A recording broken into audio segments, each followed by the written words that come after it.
This is my fifth attempt at trying to record this video. I've been planning and trying to film this video for the longest amount of time, but every time, since I'm a serial procrastinator, I'd be like, this is not the perfect time, the lighting isn't good, I'm not feeling good, the script isn't good enough, my phone's storage is full, my battery is low, which it actually is right now. So, you know what? I'm going to film this video in one take without any like pausing the video and refilming it. This is the goal for this video, like the mission for this video. I wanted to start this video off with a question. What's your most consumed form of content? Is it Instagram Reels? Is it YouTube Reels? Is it YouTube Shorts or Facebook Reels or long form content? Or do you just listen to music on Spotify? Like, what's your most consumed form of content? For me, it's podcasts. I love listening to random podcasts. Like, the storytelling kind is my favorite. I'll be doing the most random thing, or like I'll be cleaning up my desk, or tidying up my space, or writing my practicals, and I'll be listening to a podcast, or I'll be in the commute, and it just helps me complete so many different audiobooks, listen to so many different stories, and it helps me with my English as well. My friends, she asked me, do you listen to podcasts because it helps your English? And that's when it hit me. Okay, it actually does. But the main reason why I was listening to podcasts is because I like storytelling. I have always been a storyteller. Oh, I was supposed to give an introduction. Hello. So it's a delayed introduction, but since I said that I would record this video in one take, I wouldn't be cutting this video. And yeah, this is a late introduction. Hello everyone. Assalamu alaikum. If you are new to my content or acquainted with me, my name is Noshinta Asamahuna. I'm currently a fourth year medical student at Dhaka Medical College. I also happen to make content alongside to cope with the stress of medical life, and I happen to teach a couple of students, not a couple of students, a bunch of students, just biology, English, and random things about life, I guess. The main reason I'm making this video, I think I wanted to make a yapping series where I talk about random stories from my life, random anecdotes, and give a moral of the life story at the end of each story. The first one for this video would be, I actually didn't realize that I was good at English, not to flex, before people pointed out that, you are kind of good at English. And I have been ever since getting this question, how are you so good at English? What do you do? Like, can you give us some tips? So if I had to give you one advice, it would be immerse yourself in that language itself. I have fumbled up a lot. Even in the previous takes of this video, I actually fumbled up between two random words, evolution and involution. I randomly said, I don't know what word I pronounced, but I happened to fumble up, and that's completely normal, because at the end of the day, this is a language, this is a form of communication and expressing your thoughts.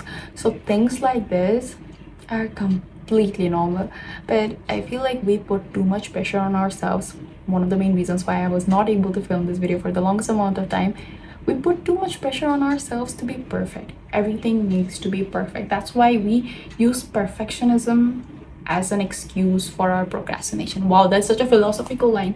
I'm so good at this, I should do this more often. So like, listen to more podcasts, watch news, read books, and just immerse yourself in that language. The more you are exposed to that language, the more you will be comfortable hearing that language in your own voice. This is such a huge thing. Even now, I can't often listen or like replay my own videos because I don't like the way that I sound. A lot of the times I don't like the way that I sound, and I feel like one of the main reasons why we are not confident in speaking in English is because A, we are not confident, and B, we are worried how we will sound in that language. I'll give you a very simple example. I can understand a lot of Korean because I have watched about 200 series at this point, which brings me to a point. People watch one K-drama. They probably have watched Squid Game. They probably have watched All of Us Are Dead, and they're like, we are such K-drama fans. And I'm like, bro, I've been watching K-drama since grade 6. Who are we even talking to?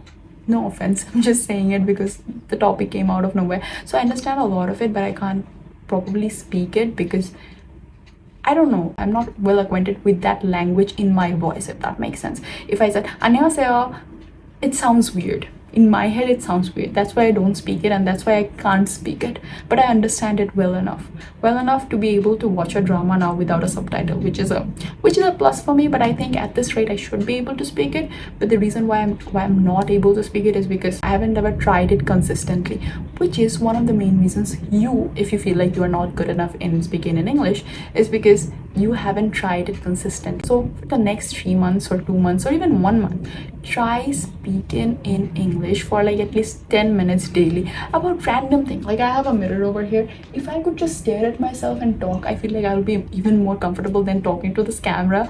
So talk to yourself about how your day went, what you did, what do you want to do tomorrow, or like the beef that you had with your best friend today. Like spill that random gossip to your best friend, like to your long distance best friend that happened at your college or at your workplace in English. It's just a game changer. It will make you more accustomed to your words, and you will find out so many new words. You enrich your vocabulary in such an organic way. Because for example, you want to say I was sad, but it wasn't just sad. You felt the heartache, you just felt it in your bones. So just say it was agonizing, it was traumatizing, it was killing me to the spine. You come up with so many different new words when you start talking. So like simply start.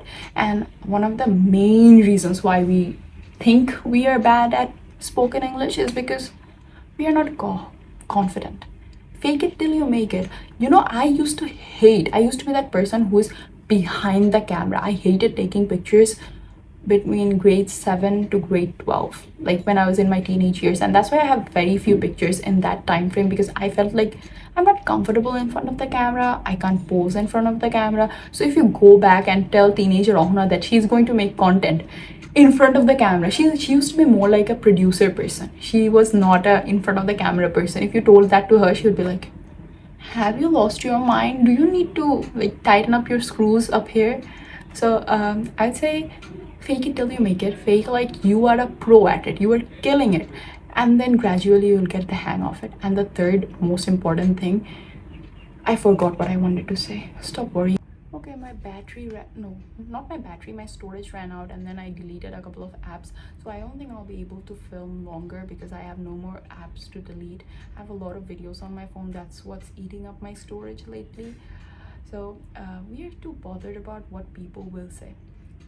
If I'm, for example, you say the word honest as honest, it's okay. You make a mistake once, twice, and eventually you will be like, no, it's honest, it's not honest, it's entrepreneur. You get what I'm saying?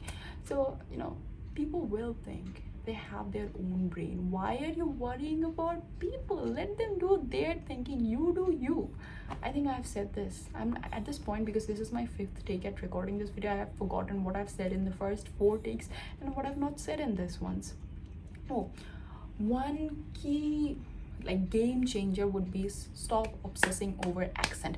I used to be obsessed with British accent. I used to love it because of a YouTuber, Lucy Bella Earl. I totally loved her vibe. I loved her personality, the way she carried her, and that's why I think I was way too into British accent. And I think that was one of the main reasons why my English back then sounded like I'm faking it, or it just sounded fake. It didn't sound genuine. It didn't sound fluent, because I was too worried how I am sounding more than expressing my thoughts. You have to be more focused on expressing your thoughts properly than being focused on how am I sounding. Am I sounding British enough? Am I sounding American enough? And you know, in the beginning it's going to be hard to get accustomed to it, but with time, with consistency, you will kill it. Yeah, I think these are all the things that I wanted to say. Yeah, let me know. I have a lot of video plans. Like I have videos planned for HSA 25, SSC, HSC 26, 27, or spoken English videos, but it's like they are not organized enough. So if you have any video ideas, or if there are any videos that you would want me to make, leave them in the comment section down below. This time I'm going to leave my procrastinator self in the back, and I'm going to name this C. Okay, my storage ran out once again. At this rate, I feel like I won't be able to complete this video, so I'll try to keep it short. So I think I'm going to film more of this video, so leave your video ideas in the comment section down below, and I think I'll name this video series Yapping, because I love to talk. And I remember back when I was in second grade, one of our teachers, like our class teacher, she complained to my parent that, you know, she talks a lot, she loves talking. She will go up to her senior. Once my exams were over, I am about to submit my answer sheet, but I was like, no miss, I want to revise once again. And no, I didn't revise. I kept my answer sheet and I talked with my third grader that was sitting next to me, and I was like, Apu, how are you folding your answer sheet like that? She wasn't using a ruler or anything, she was just folding the paper like this, and I felt like that was completely out of the world because I was just a second grader. So I feel like I have a lot of stories to share because I happen to have changed about 10 to 12 schools. I might be exaggerating a little bit. I have to count and come out with the exact number. I need to do that. And I happen to be doing a lot of things in life, so I think I might have a lot of stories to share. We don't live long enough to commit all the mistakes by ourselves, so we should learn from others' mistakes. And we humans tend to name our mistakes a fancy name, and that is experience. So I think I like to share that. So yeah.